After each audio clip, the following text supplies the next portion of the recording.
All right, boys, let's get start up in here. Now, today's video was a self-improvement realization that I'm coming to because I want to make more videos that are more about things that I come up with, not like, you know, the basics, although most of the people end up needing the basics, and most of the time basics are the things that actually help people.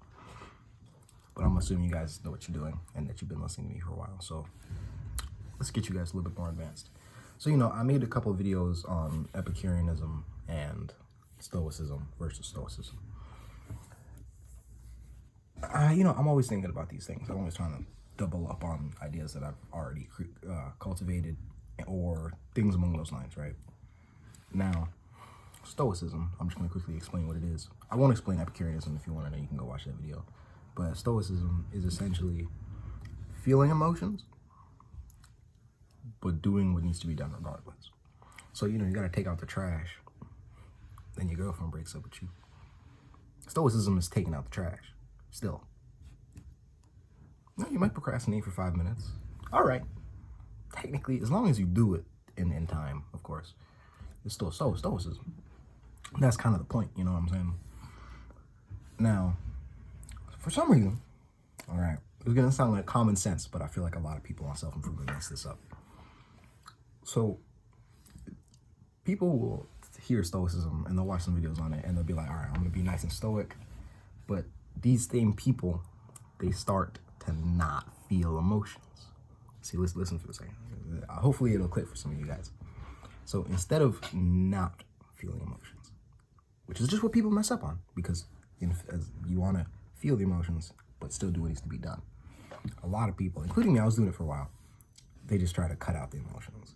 And honestly, I've gotten pretty good at it, to be honest with you, bro. And a lot of people are really good at it. I mean, the definition of depression, that a lot of people don't even define it as, when people hear depression, they just think, really sad. No. It's literally not feeling emotions. It's that empty feeling.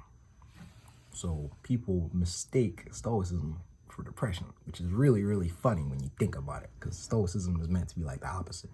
Although it can create negative thoughts. Some of the Stoic practices are literally to purposely create negative thoughts. Like, I forget what it's called. I forget what the practice is called, but they have you think about somebody dying that you like your mom, or I don't know, if you're like 50 years old, your son, or they get you, your dog dies or something. They want you to think about that like at least once a day. That way you're more present and you care more when you're around them, which that makes sense. If you're like, hey, she's probably gonna die. You're probably gonna, you know what I'm saying, just suffocating, you know what I'm saying?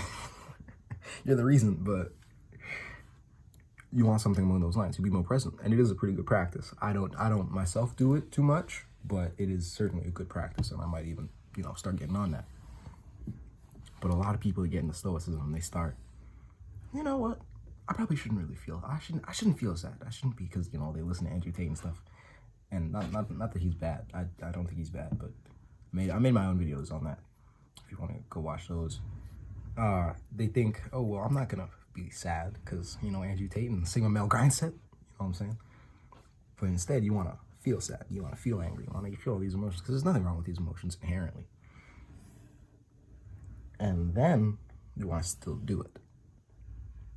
So that's the mistake. So the mistake is not feeling these emotions and doing it. That's literally the definition of depression. Well, most of the time depression is not feeling emotions and not doing it.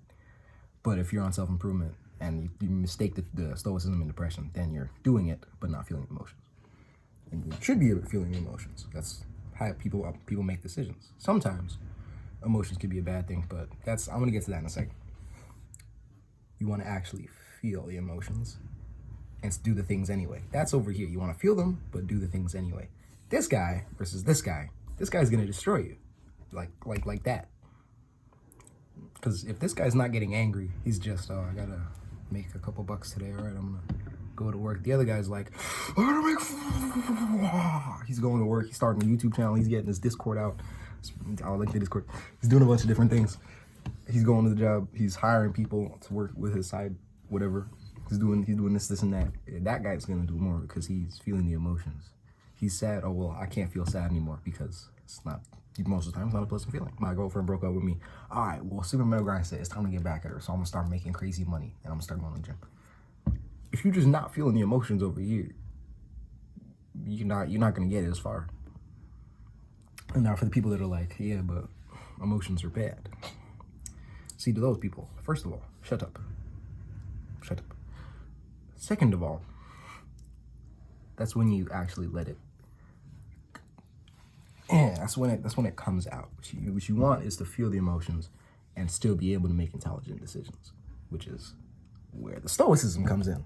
The stoicism is being able to feel the emotions and still do the work.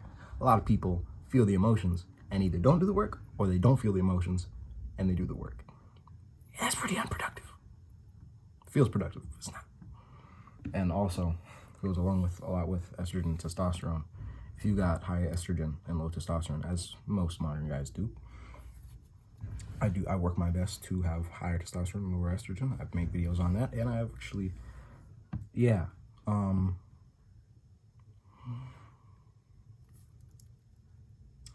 But you really want to take a lot of time to consider that, because when your estrogen goes up, you're going to be more emotional. So instead of trying to be like, well, I shouldn't feel these emotions, be like, if I'm really emotional right now, I'm probably just doing something wrong. Or I should say if it's negative emotions, because technically serotonin, aka happiness, is also an emotion. I don't think anybody's necessarily going to be angry or be like, I can't feel happy anymore. I don't think anybody's really doing that. Unless you're, I don't know. I don't know. You got to be mad weird to be doing that. But yeah, I'll catch you guys later. Also, hello, editor.